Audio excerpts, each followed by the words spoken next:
आप जानते हैं कि एक जरूरी कार्यक्रम के लिए मुझे अमेरिका जाना पड़ रहा है। तो मैंने सोचा कि अच्छा होगा कि अमेरिका जाने से पहले ही मैं मन की बात रिकॉर्ड कर दूं। सितंबर में जिस दिन मन की बात है, उसी तारीख को एक और महत्वपूर्ण दिन होता है। वैसे तो हम लोग बहुत सारे डेज याद रखते हैं, तरह तरह के डेज मनाते भी हैं। और अगर अपने घर में नौजवान बेटे बेटी हो, अगर उनको पूछोगे तो पूरे साल भर के कौन से डे कब आते हैं आपको पूरी सूची सुना देंगे। लेकिन एक और डे ऐसा है जो हम सबको याद रखना चाहिए। और ये डे ऐसा है जो भारत की परंपराओं से बहुत सुसंगत है। सदियों से जिस परंपराओं से हम जुड़े हैं, उससे जोड़ने वाला है। ये है वर्ल्ड रिवर डे, यानी विश्व नदी दिवस। हमारे यहां कहा गया है, पिबन्ति नद्यः स्वयमेव नाम्भः। अर्थात नदियां अपना जल खुद नहीं पीती, बल्कि परोपकार के लिए देती है। हमारे लिए नदियां एक भौतिक वस्तु नहीं है, हमारे लिए नदी एक जीवंत इकाई है। और तभी तो हम नदियों को मां कहते हैं। हमारे कितने ही पर्व हो, त्योहार हो, उत्सव हो, उमंग हो, ये सभी हमारी इन माताओं की गोद में ही तो होते हैं। आप सब जानते ही हैं, माघ का महीना आता है तो हमारे देश में बहुत लोग पूरे एक महीने माँ गंगा या किसी और नदी के किनारे कल्पवास करते हैं। अब तो ये परंपरा नहीं रही, लेकिन पहले के जमाने में तो परंपरा थी कि घर में स्नान करते हैं तो भी नदियों का स्मरण करने की परंपरा आज भले लुप्त हो गई हो या कहीं बहुत अल्प मात्रा में बची हो, लेकिन एक बहुत बड़ी परंपरा थी जो प्रातः में ही स्नान करते समय ही विशाल भारत की एक यात्रा करा देती थी। मानसिक यात्रा, देश के कोने कोने से जुड़ने की प्रेरणा बन जाती थी। और वो क्या था, भारत में स्नान करते समय एक श्लोक बोलने की परंपरा रही है। गंगे च यमुने चैव गोदावरी सरस्वती नर्मदे सिंधु कावेरी जले अस्मिन सन्निधि कुरु। पहले हमारे घरों में परिवार के बड़े ये श्लोक बच्चों को याद करवाते थे और इससे हमारे देश में नदियों को लेकर आस्था भी पैदा होती थी। विशाल भारत का एक मानचित्र मन में अंकित हो जाता था। नदियों के प्रति जुड़ाव बनता था। जिस नदी को मां के रूप में हम जानते हैं, देखते हैं, जीते हैं, उस नदी के प्रति एक आस्था का भाव पैदा होता था। एक संस्कार प्रक्रिया थी।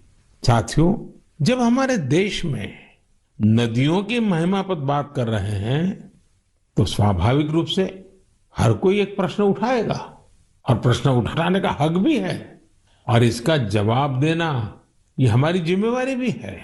कोई भी सवाल पूछेगा कि भाई आप नदी के इतने गीत गा रहे हो, नदी को मां कह रहे हो, तो ये नदी प्रदूषित क्यों हो जाती है? हमारे शास्त्रों में तो नदियों में जरा सा प्रदूषण करने को भी गलत बताया गया है और हमारी परंपराएं भी ऐसी रही है। आप तो जानते हैं, हमारे हिंदुस्तान का जो पश्चिमी हिस्सा है, खास करके गुजरात और राजस्थान, वहां पानी की बहुत कमी है। कई बार अकाल पड़ता है और इसलिए वहां के समाज जीवन में एक नई परंपरा डेवलप हुई है। जैसे गुजरात में बारिश की शुरुआत होती है तो गुजरात में जल जीलनी एकादशी मनाते हैं। मतलब कि आज के युग में हम जिसको कहते हैं कैच द रेन, वो वही बात है कि जल के एक एक बिंदु को अपने में समेटना, जल जीलनी। उसी प्रकार से बारिश के बाद बिहार और पूरब के हिस्सों में छठ का महापर्व मनाया जाता है। मुझे उम्मीद है कि छठ पूजा को देखते हुए नदियों के किनारे घाटों की सफाई और मरम्मत की तैयारी शुरू कर दी गई होगी। हम नदियों की सफाई और उन्हें प्रदूषण से मुक्त करने का काम सबके प्रयास और सबके सहयोग से कर ही सकते हैं। नमामि गंगे मिशन भी आज आगे बढ़ रहा है, तो इसमें सभी लोगों के प्रयास एक प्रकार से जन जागृति, जन आंदोलन, उसकी बहुत बड़ी भूमिका है। साथियों, जब नदी की बात हो रही है, माँ गंगा की बात हो रही है, तो एक और बात की और भी आपका ध्यान आकर्षित करने का मन करता है। बात जब नमामि गंगे की हो रही है, तो जरूर एक बात पर आपका ध्यान गया होगा और हमारे नौजवानों का तो पक्का गया होगा। आजकल एक विशेष ई ऑक्शन, ई नीलामी चल रही है। ये इलेक्ट्रॉनिक नीलामी उन उपहारों की हो रही है जो मुझे समय समय पर लोगों ने दिए हैं। इस नीलामी से जो पैसा आएगा वो नमामि गंगे अभियान के लिए ही समर्पित किया जाता है। आप जिस आत्मीय भावना के साथ मुझे उपहार देते हैं, उसी भावना को ये अभियान और मजबूत करता है। साथियों, देश भर में नदियों को पुनर्जीवित करने के लिए, पानी की स्वच्छता के लिए सरकार और समाज सेवी संगठन निरंतर कुछ न कुछ करते रहते हैं। आज से नहीं, दशकों से ये चलता रहता है।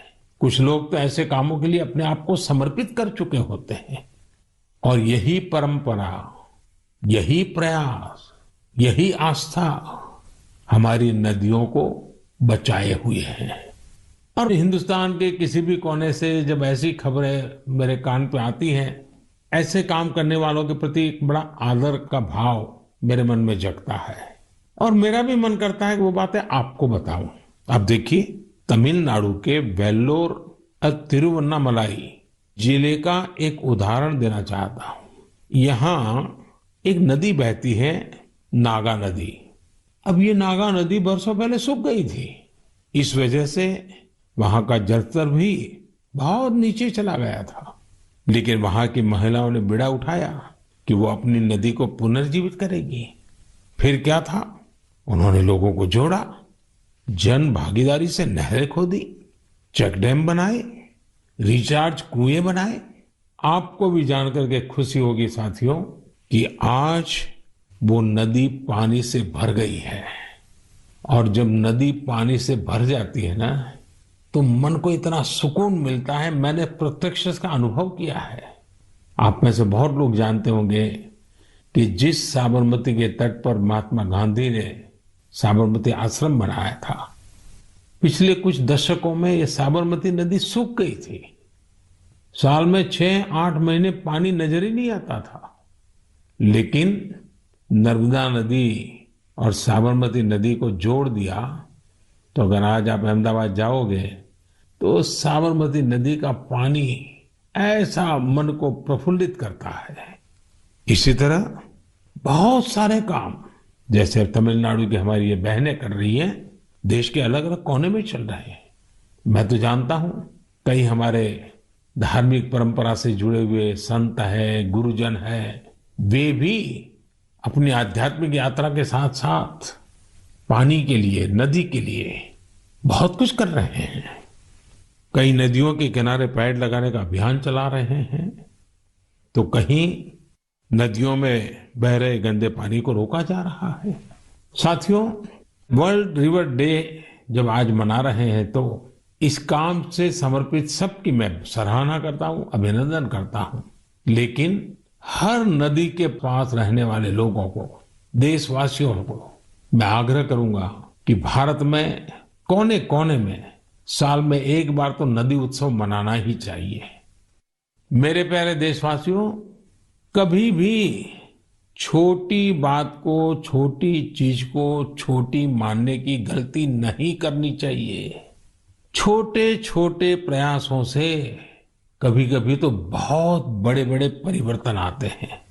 और अगर महात्मा गांधी जी के जीवन की तरफ हम देखेंगे तो हम हर पल महसूस करेंगे कि छोटी छोटी बातों की उनके जीवन में कितनी बड़ी अहमियत थी और छोटी छोटी बातों को लेकर के बड़े बड़े संकल्पों को कैसे उन्होंने साकार किया था। हमारे आज के नौजवान को ये जरूर जानना चाहिए कि साफ सफाई के अभियान ने कैसे आजादी के आंदोलन को एक निरंतर ऊर्जा दी थी। ये महात्मा गांधी ही तो थे जिन्होंने स्वच्छता को जन आंदोलन बनाने का काम किया था। महात्मा गांधी ने स्वच्छता को स्वाधीनता के सपने के साथ जोड़ दिया था।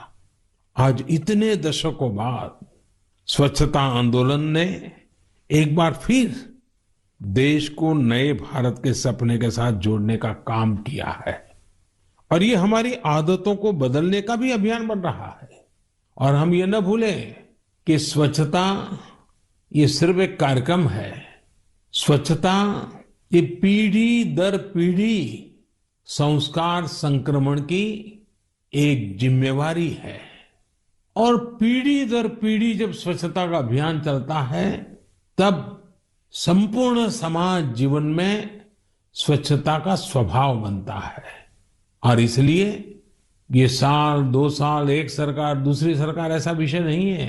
पीढ़ी दर पीढ़ी हमें स्वच्छता के संबंध में सजगता से, अविरत रूप से, बिना थके, बिना रुके, बड़ी श्रद्धा के साथ जुड़े रहना है और स्वच्छता के अभियान को चलाए रखना है। और मैंने तो पहले भी कहा था कि स्वच्छता ये पूज्य बापू को इस देश की बहुत बड़ी श्रद्धांजलि है और ये श्रद्धांजलि हमें हर बार देते रहना है, लगातार देते रहना है। साथियों, लोग जानते हैं कि स्वच्छता के संबंध में बोलने का मैं कभी मौका छोड़ता ही नहीं हूं और शायद इसीलिए हमारी मन की बात के एक श्रोता श्रीमान रमेश पटेल जी ने लिखा है, हमें बापू से सीखते हुए इस आजादी के अमृत महोत्सव में आर्थिक स्वच्छता का भी संकल्प लेना चाहिए। जिस तरह शौचालयों के निर्माण ने गरीबों की गरिमा बढ़ाई, वैसे ही आर्थिक स्वच्छता गरीबों को अधिकार सुनिश्चित करती है, उनका जीवन आसान बनाती है। अब आप जानते हैं, जनधन खातों को लेकर देश ने जो अभियान शुरू किया, इसकी वजह से आज गरीबों को उनके हक का पैसा सीधा सीधा उनके खाते में जा रहा है, जिसके कारण भ्रष्टाचार जैसी रुकावटों में बहुत बड़ी मात्रा में कमी आई है। ये बात सही है, आर्थिक स्वच्छता में टेक्नोलॉजी बहुत मदद कर सकती है। हमारे लिए खुशी की बात है, आज गांव देहात में भी फिनटेक, यूपीआई से डिजिटल लेन देन करने की दिशा में सामान्य मानवी भी जुड़ रहा है, उसका प्रचलन बढ़ने लगा है। आपको मैं एक आंकड़ा बताता हूं, आपको गर्व होगा। पिछले अगस्त महीने में, एक महीने में यूपीआई से 355 करोड़ ट्रांजैक्शन हुए, यानी करीब करीब 350 करोड़ से ज्यादा ट्रांजैक्शन। यानी हम कह सकते हैं कि अगस्त के महीने में 350 करोड़ से ज्यादा बार डिजिटल लेन देन के लिए यूपीआई का इस्तेमाल किया गया है। आज एवरेज 6 लाख करोड़ रुपए से ज्यादा का डिजिटल पेमेंट यूपीआई से हो रहा है। इससे देश की अर्थव्यवस्था में स्वच्छता, पारदर्शिता आ रही है और हम जानते हैं अब फिनटेक का महत्व बहुत बढ़ रहा है। साथियों, जैसे बापू ने स्वच्छता को स्वाधीनता से जोड़ा था, वैसे ही खादी को आजादी की पहचान बना दिया था। आज आजादी के 75वें साल में हम जब आजादी के अमृत महोत्सव को मना रहे हैं, आज हम संतोष से कह सकते हैं कि आजादी के आंदोलन में जो गौरव खादी को था, आज हमारी युवा पीढ़ी खादी को वो गौरव दे रही है। आज खादी और हैंडलूम का उत्पादन कई गुना बढ़ा है और उसकी मांग भी बढ़ी है। आप भी जानते हैं, ऐसे कई अवसर आए हैं जब दिल्ली के खादी शोरूम में एक दिन में 1 करोड़ रुपए से ज्यादा का कारोबार हुआ है। मैं भी फिर से आपको याद दिलाना चाहूंगा कि 2 अक्टूबर पूज्य बापू की जन्म जयंती पर हम सब फिर से एक बार एक नया रिकॉर्ड बनाए। आप अपने शहर में जहां भी खादी बिकती हो, हैंडलूम बिकता हो, हैंडीक्राफ्ट बिकता हो, और दिवाली का त्योहार सामने है, त्योहारों के मौसम के लिए खादी, हैंडलूम, कुटीर उद्योग से जुड़ी आपकी हर खरीदारी वोकल फॉर लोकल इस अभियान को मजबूत करने वाली हो, पुराने सारे रिकॉर्ड तोड़ने वाली हो। साथियों, अमृत महोत्सव के इसी कालखंड में देश में आजादी के इतिहास की अनकही गाथाओं को जन जन तक पहुंचाने का एक अभियान भी चल रहा है और इसके लिए नवोदित लेखकों को, देश के और दुनिया के युवाओं को आह्वान किया गया था। इस अभियान के लिए अब तक 13,000 से ज्यादा लोगों ने अपना रजिस्ट्रेशन किया है और वो भी 14 अलग अलग भाषाओं में। और मेरे लिए खुशी की बात यह भी है कि 20 से ज्यादा देशों में कई अप्रवासी भारतीयों ने भी इस अभियान से जुड़ने के लिए अपनी इच्छा जताई है। एक और बहुत दिलचस्प जानकारी है, करीब 5,000 से ज्यादा नए नवोदित लेखक आजादी के जंग की कथाओं को खोज रहे हैं। उन्होंने जो अनसंग हीरोज हैं, जो अनामी है, इतिहास के पन्नों पे जिनके नाम नजर नहीं आते हैं, ऐसे अनसंग हीरोज पर, थीम पर, उनके जीवन पर, उन घटनाओं पर कुछ लिखने का बीड़ा उठाया है। यानी देश के युवाओं ने ठान लिया है कि उन स्वतंत्र सेनानियों के इतिहास को भी देश के सामने लाएंगे जिनकी गत 75 वर्ष में कोई चर्चा तक नहीं हुई है। सभी श्रोताओं से मेरा आग्रह है, शिक्षा जगत से जुड़े सबसे मेरा आग्रह है, आप भी युवाओं को प्रेरित करें, आप भी आगे आएं। और मेरा पक्का विश्वास है कि आजादी के अमृत महोत्सव में इतिहास लिखने का काम करने वाले लोग इतिहास बनाने भी वाले हैं। मेरे प्यारे देशवासियों, सियाचिन ग्लेशियर के बारे में हम सभी जानते हैं। वहां की ठंड ऐसी भयानक है जिसमें रहना आम इंसान के बस की बात ही नहीं है। दूर दूर तक बर्फ ही बर्फ और पेड़ पौधों का तो नामो निशान नहीं है। यहाँ का तापमान -60 डिग्री तक भी जाता है। कुछ ही दिन पहले सियाचिन के इस दुर्गम इलाके में 8 दिव्यांग जनों की टीम ने जो कमाल कर दिखाया है, वो हर देशवासी के लिए गर्व की बात है। इस टीम ने सियाचिन ग्लेशियर की 15,000 फीट से भी ज्यादा की ऊंचाई पर स्थित कुमार पोस्ट पर अपना परचम लहराकर वर्ल्ड रिकॉर्ड बना दिया है। शरीर की चुनौतियों के बावजूद भी हमारे इन दिव्यांगों ने जो कारनामा कर दिखाया है, वो पूरे देश के लिए प्रेरणा है। और जब इस टीम के सदस्यों के बारे में जानेंगे तो आप भी मेरी तरह हिम्मत और हौसले से भर जाएंगे। इन जाबाज दिव्यांगों के नाम हैं महेश नेहरा, उत्तराखंड के अक्षत रावत, महाराष्ट्र के पुष्पक गवांडे, हरियाणा के अजय कुमार, लद्दाख के लोब्सांग चोस्पेल, तमिलनाडु के मेजर द्वारकेश, जम्मू कश्मीर के इरफान अहमद मीर और हिमाचल प्रदेश की चोंजिन एंगमो। सियाचिन ग्लेशियर को फतह करने का यह ऑपरेशन भारतीय सेना के विशेष बलों के वेटरन्स की वजह से सफल हुआ है। मैं इस ऐतिहासिक और अभूतपूर्व उपलब्धि के लिए इस टीम की सराहना करता हूं। यह हमारे देशवासियों के can do culture, can do determination, can do attitude के साथ हर चुनौती से निपटने की भावना को भी प्रकट करता है। साथियों, आज देश में दिव्यांग जनों के कल्याण के लिए कई प्रयास हो रहे हैं। मुझे उत्तर प्रदेश में हो रहे ऐसे ही एक प्रयास वन टीचर वन कॉल के बारे में जानने का मौका मिला। बरेली में यह अनूठा प्रयास दिव्यांग बच्चों को नई राह दिखा रहा है। इस अभियान का नेतृत्व कर रही हैं डभौरा गंगापुर में एक स्कूल की प्रिंसिपल दीपमाला पांडे जी। कोरोना काल में इस अभियान के कारण न केवल बड़ी संख्या में बच्चों का एडमिशन संभव हो पाया, बल्कि इससे करीब 350 से अधिक शिक्षक भी सेवा भाव से जुड़ चुके हैं।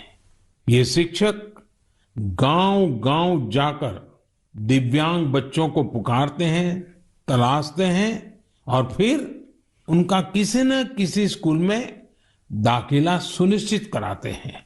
दिव्यांग जनों के लिए दीपमाला जी और साथ ही शिक्षकों की इस नेक प्रयास की मैं भूरी भूरी प्रशंसा करता हूं। शिक्षा के क्षेत्र में ऐसा हर प्रयास हमारे देश के भविष्य को संवारने वाला है। मेरे प्यारे देशवासियों, आज हम लोगों की जिंदगी का हाल ये है कि एक दिन में सैकड़ों बार कोरोना शब्द हमारे कान पर गूंजता है। 100 साल में आई सबसे बड़ी वैश्विक महामारी कोविड-19 ने हर देशवासी को बहुत कुछ सिखाया है। हेल्थ केयर और वेलनेस को लेकर आज जिज्ञासा भी बढ़ी है और जागरूकता भी। हमारे देश में पारंपरिक रूप से ऐसे नेचुरल प्रोडक्ट्स प्रचुर मात्रा में उपलब्ध हैं जो वेलनेस यानी सेहत के लिए बहुत फायदेमंद है। ओडिशा के कालाहांडी के नांदोल में रहने वाले पतायत साहू जी इस क्षेत्र में बरसों से एक अनोखा कार्य कर रहे हैं। उन्होंने 1.5 एकड़ जमीन पर मेडिसिनल प्लांट लगाए हैं। यही नहीं, साहू जी ने इन मेडिसिनल प्लांट्स को डॉक्यूमेंटेशन भी किया है। मुझे रांची के सतीश जी ने पत्र के माध्यम से ऐसी ही एक और जानकारी साझा की है।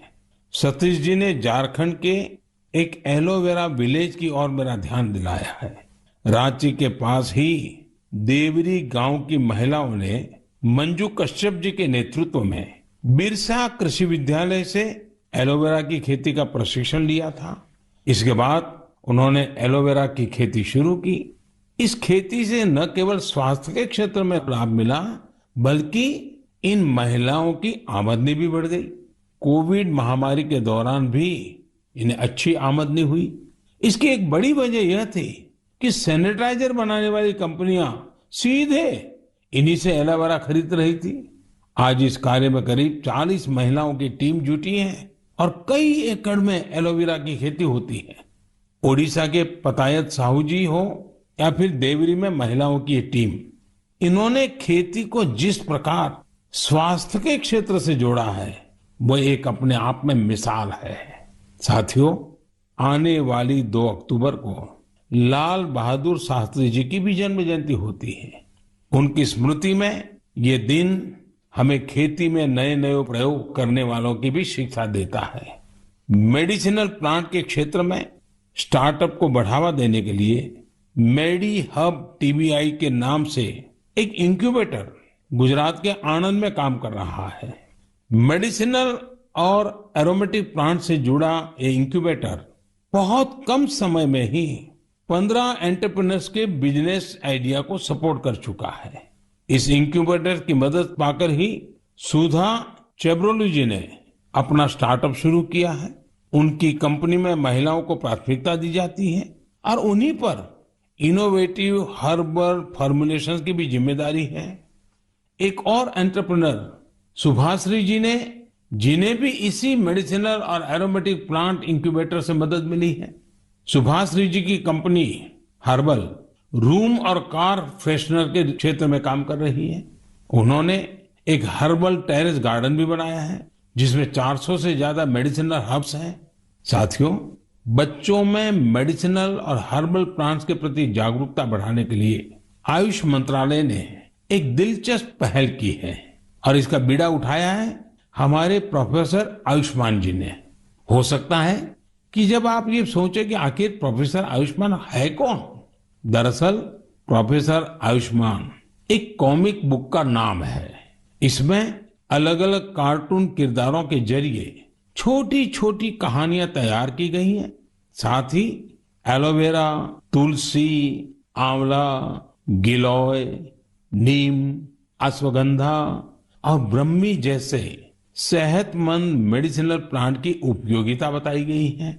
साथियों, आज के हालत में जिस प्रकार मेडिसिनल प्लांट और हर्बल उत्पादों को लेकर दुनिया भर में लोगों का रुझान बढ़ा है, उसमें भारत के पास अपार संभावनाएं हैं।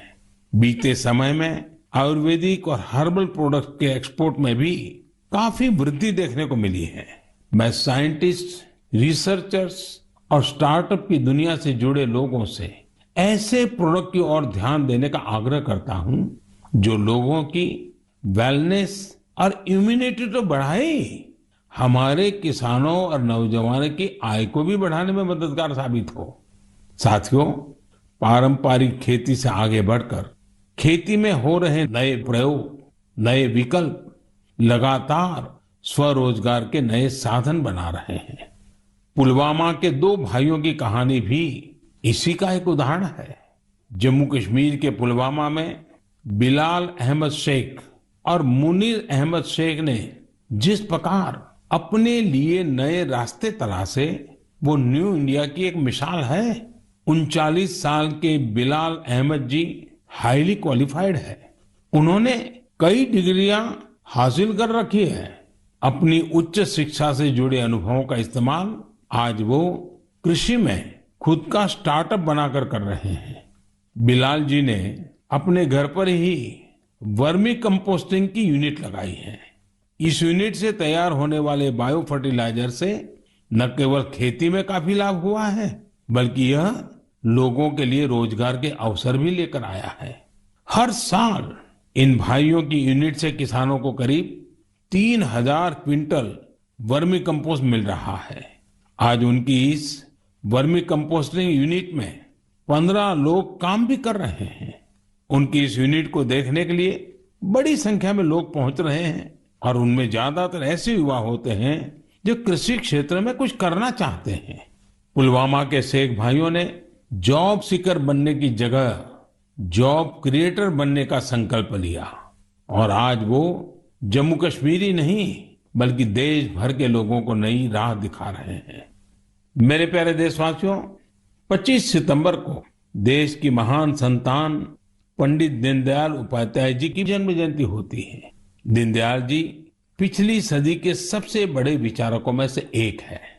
उनका अर्थदर्शन, समाज के सशक्त करने के लिए उनकी नीतियां, उनका दिखाया अंत्योदय का मार्ग आज भी जितना प्रासंगिक है उतना ही प्रेरणादायी भी है। 3 साल पहले 25 सितंबर को उनकी जन्म जयंती पर ही दुनिया की सबसे बड़ी health assurance scheme Ayushman Bharat योजना लागू की गई थी। आज देश के 2-2.25 करोड़ से अधिक गरीबों को आयुष्मान भारत योजना के तहत अस्पताल में 5 लाख रुपए तक का मुफ्त इलाज मिल चुका है। गरीब के लिए इतनी बड़ी योजना दीनदयाल जी के अंत्योदय दर्शन को ही समर्पित है। आज के युवा अगर उनके मूल्यों और आदर्शों को अपने जीवन में उतारे तो ये उनके बहुत काम आ सकता है। एक बार लखनऊ में दीनदयाल जी ने कहा था, कितनी अच्छी अच्छी चीजें, अच्छे अच्छे गुण हैं, ये सब हमें समाज से ही तो प्राप्त होते हैं। हमें समाज का कर्ज चुकाना है, इस तरह का विचार करना ही चाहिए।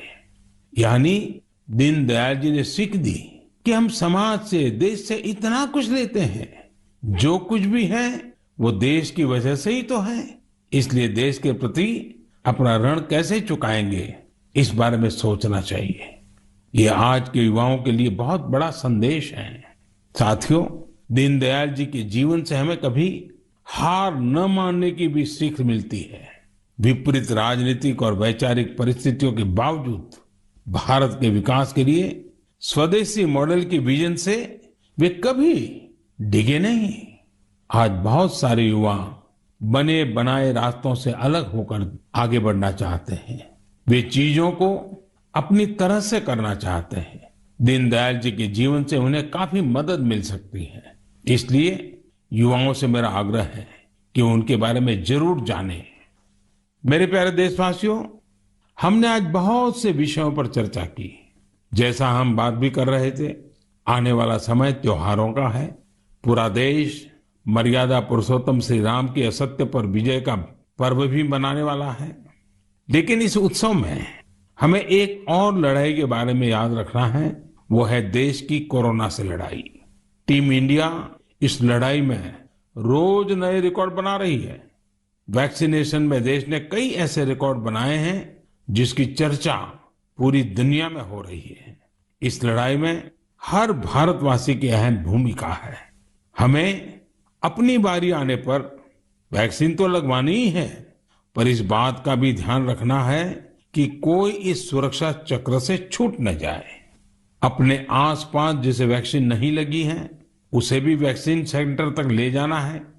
वैक्सीन लगने के बाद भी जरूरी प्रोटोकॉल का पालन करना है।